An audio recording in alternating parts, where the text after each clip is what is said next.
Hello?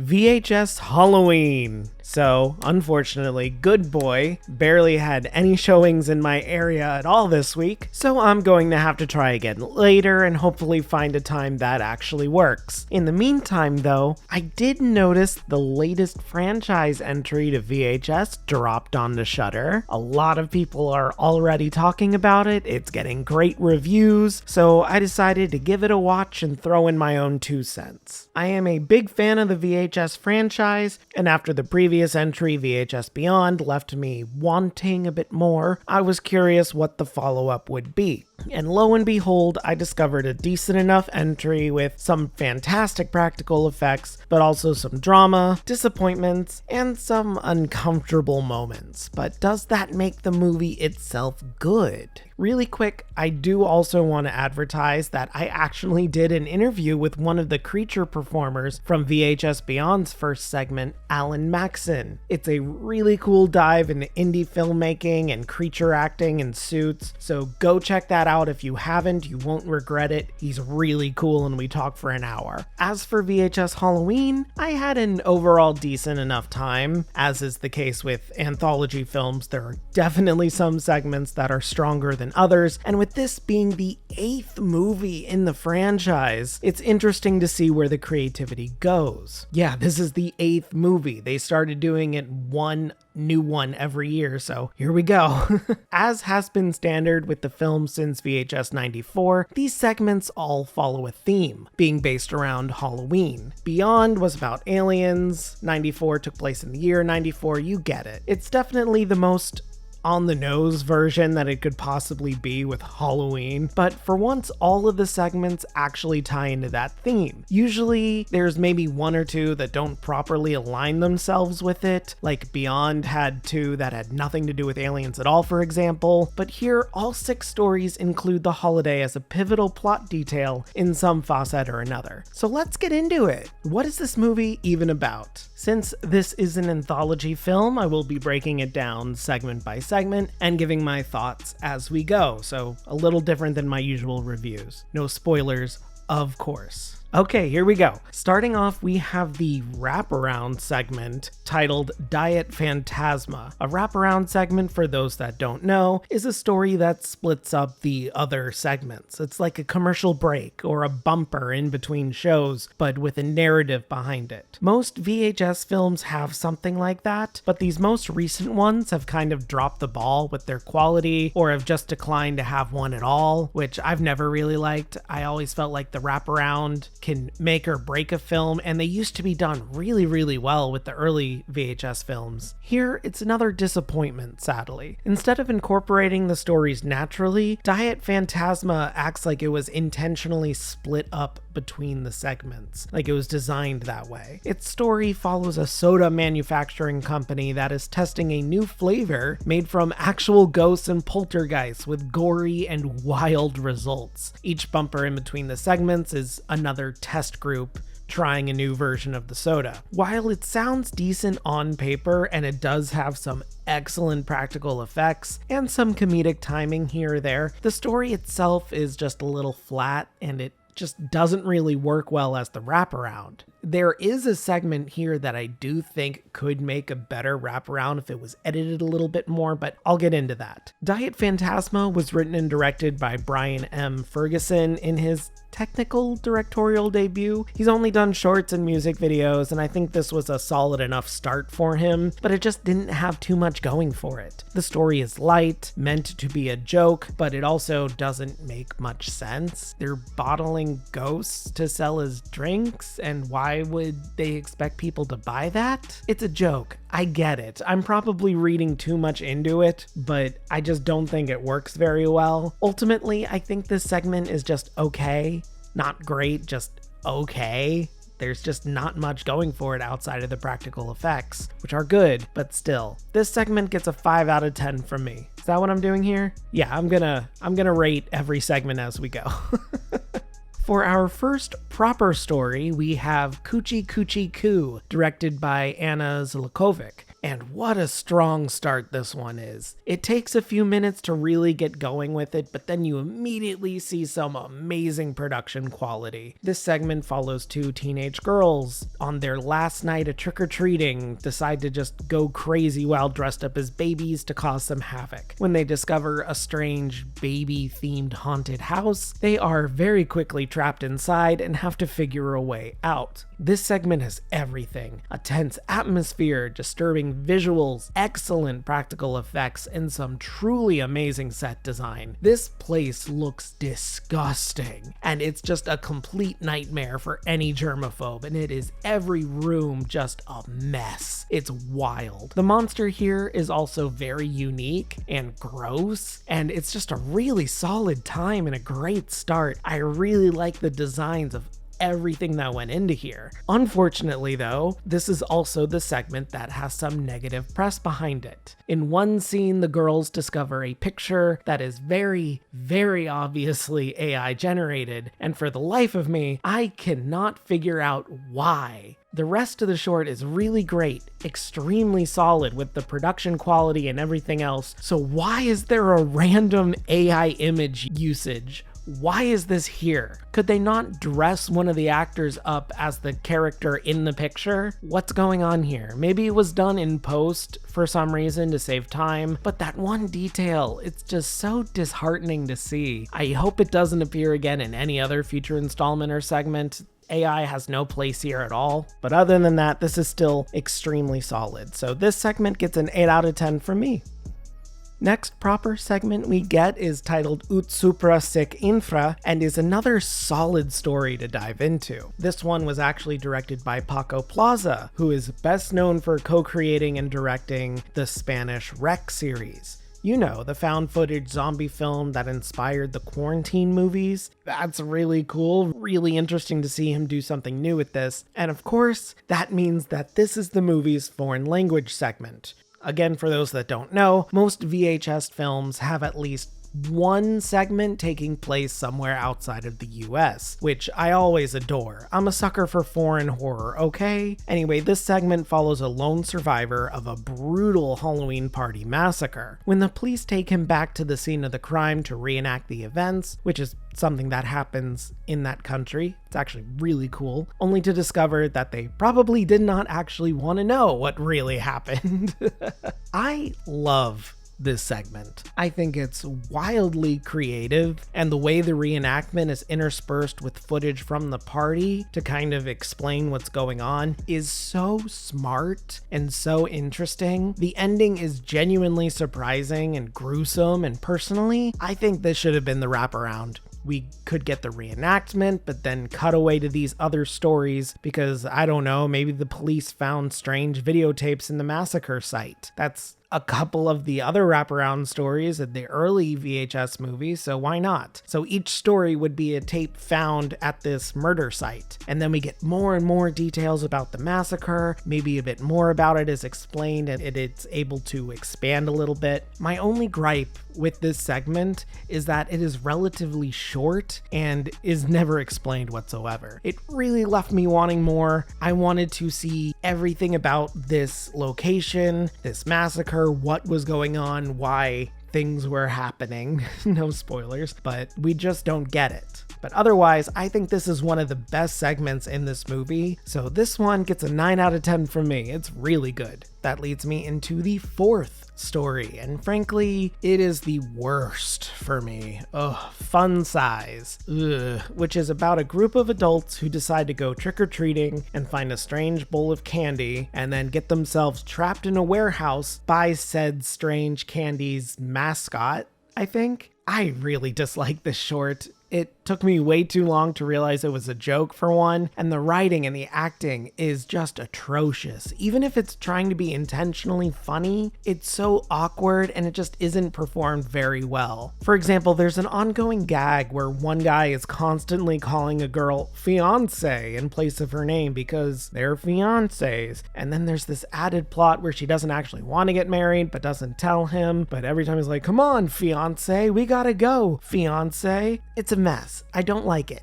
And none of it matters to the overall plot of the short. It's just a distraction. Otherwise, the effects are decent, but the jokes mostly fall flat outside of the gag of two characters being dressed up as the cameramen that always keep the footage rolling in a horror movie. That was admittedly clever, but everything else is mostly just gross out horror with piss poor writing and just really inane storytelling. Nothing here works. The short drags on for way too long, with characters making extremely dumb decisions or just not paying attention to whatever they're doing or what's going on around them. For example, one point the characters are trying to release a friend from a conveyor belt and are pulling a series of levers to see if they release him. But every time they pull the levers, the machine he's on continues turning on. So what? They never stop to go, oh wait, this machine seems to be turning on every time I pull a lever. Maybe I should stop. And it just goes on and on. It's weird because this short was directed by Casper Kelly, who has admittedly done a lot of funny Adult Swim shorts, including the viral Too Many Cooks, which I always like. He's got a great air for bizarre humor, but it just does not work here. The effects are at least decent, and the fun-sized mascot, despite being incredibly annoying, is mildly interesting, even if he doesn't do much, but otherwise, this is a segment to ignore. It's not good at all. This one gets a 4 out of 10 from me. The next segment is being lauded as one of the most disturbing and uncomfortable segments from VHS in years, and I mostly agree with that sentiment, but not entirely, for one specific reason. Let me get into it. This segment, titled Kid Print, takes place in the early 90s and focuses more on real events than supernatural ones. There's no zombies, there's no ghosts or anything. The story uses the real Kid Print service to set its story. This service was set up by the National Center for Missing and Exploited Children at the time that allowed parents to take their kids to local video stores like Blockbuster to record short interviews while holding signs that gave information about the kids so that they could be used as a video ID to be given to the police in case a child went missing or something. Pretty grim in and of itself, but it's a real thing that happened. The story uses this to be about an independent video store owner having to return to his store to grab a tape of a child who did go missing, only to discover something far more sinister was going on. Like I said, this is definitely the most disturbing and uncomfortable short, probably because it deals with very young children, but I can only attribute that to the sound design and some short shots of torture scenes. The overall story is admittedly very, very thin, incredibly mean-spirited, and doesn't hold a lot of substance at all. The sound design of children screaming and distorted 90s VHS audio is certainly enough to make your skin crawl, and at some points it definitely feels like you're watching a torture porn, but by the climax and the resolution, I was just annoyed with it. I think it's ultimately fine, but the story is so incredibly bare bones, and even feels a little racist to me, but maybe I'm reading too much into that bit. But like I said, it is genuinely uncomfortable to watch and listen to. But when you really think about this story, most of the fright is implied than shown, and it's just this audio. And I just don't think that really works for this. I just simply don't like it. I can see why other people would enjoy this one, but for me, it really needed more. The sound design's great, but everything else is so lacking. This was written and directed by Alex Ross Perry, who does have several other films under his belt. Mostly documentaries and music videos, though, surprisingly enough. I do think he did a good job here, but again, the story is severely lacking. It really needed to be expanded on properly, maybe focus on a specific character that we could actually see before their introduction and get to know them slightly, but I don't know if that could have happened just because of how short this particular story is. It's one of the shorter segments. So unless we could expand it a bit more, it really can't sit very high. So this story gets a bare 6 out of 10 from me. The last story we have is actually a banger. Home Haunt returns to the good old VHS fun with a lot of practical effects, a mean but creative atmosphere, and a fun exploration that fully embraces the genre. Home Haunt follows a father trying to get his son to enjoy doing their yearly homemade haunted maze, even though the teenager clearly isn't interested. Things go awry when the family accidentally summons something that seems to turn their decorations shockingly real. Who doesn't love that setup? It's simple, sweet, and prime for creative get-ups from ghosts to witches to other surprises. This was probably the best way to close out the film. It's just a ton of fun and it really embraces the Halloween atmosphere. The only real gripe I have with it is its length. This short is terribly short. It's way too quick, and the amount of creativity could have gone so much further, I think, if the budget and time allowed it. The sets are wonderful, and it's just a great time all around. This was written and directed by Michelin Pitt-Norman and her husband R.H. Norman, and surprisingly, they don't have really anything listed under their belt outside of one other short. If they continue to pump out work as creative and fun as this particular short is, then they have a really interesting career ahead of them, and I'm so excited to see more of them. This was fun, it just needed to be a little longer. So overall, this short gets an 8 out of 10 from me. So then ultimately, what are my thoughts on this movie? Is this a solid entry into the franchise, or is it showing its age? Honestly, this one felt the most like a shorts collective than many of the other VHS films do. I kind of feel like the one entry a year formula is not really working well here anymore, and it needs a more solid return to form. We need a proper wraparound story that actually connects the segments and serves as some sort of grounding narrative. And then we need more concise segments. The stories don't need to be similar, but they need to be on the same level of quality. This long dip in the middle just isn't fun at all and really takes me out of the experience. Thankfully, it had the solid ending, but if this movie just ended on kid print, I would have been pissed. I still love VHS as a concept, and I think it's a great idea to have the segments follow a theme and to actually own that theme now, but some work really needs to be done in order to keep the consistency going. Also, no AI tools. Why was that even in here? Give me more practical effects, more monsters, and more insane creativity, and I'll be happy to watch the next 5 VHS films. Speaking of, it is very odd to have an anthology film focused on Halloween when we already have Trick or Treat. I kind of feel like this movie wanted to do something similar and have maybe all of the stories tie into the same night, maybe in the same neighborhood outside of the Spanish one. 3 of these segments kind of have similar characters as well, with one old couple that always says like, aren't you a bit old to do trick-or-treating? And then they show up in Home Haunt as well. So it's odd that they didn't really do that. I feel like that was a very easy idea to move with and it just didn't work, maybe because it was too similar to Trick-or-Treat, but who knows? Trick-or-Treat's definitely the more solid film here. This is still fun, but hey, that being said, let's add up my scores. The average score based around the shorts that I gave here would total around 66%, so I think that's fair enough. I had a decently good time, although it was marred with some tragic missteps. But ultimately, I think this is a fun film that gives some indie filmmakers the spotlight to shine. Just know that some of them definitely needed a bit more work. Overall, VHS Halloween gets a 6.5 out of 10 from me.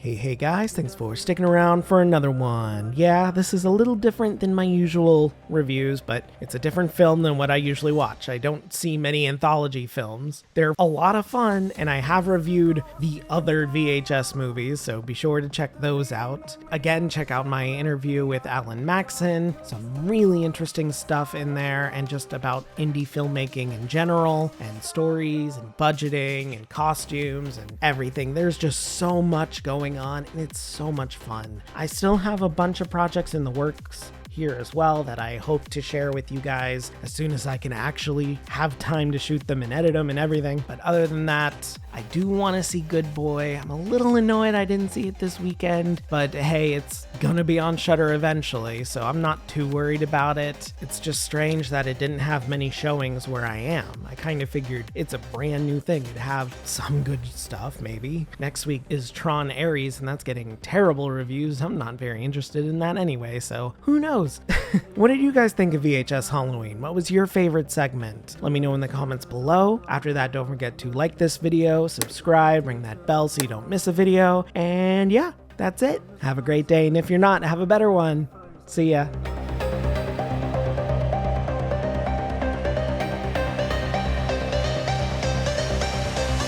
I'm just a ghost in your stereo, the fading memory of a shipwreck in the undertow. You're just a lost summer, and I'm just a ghost in your stereo.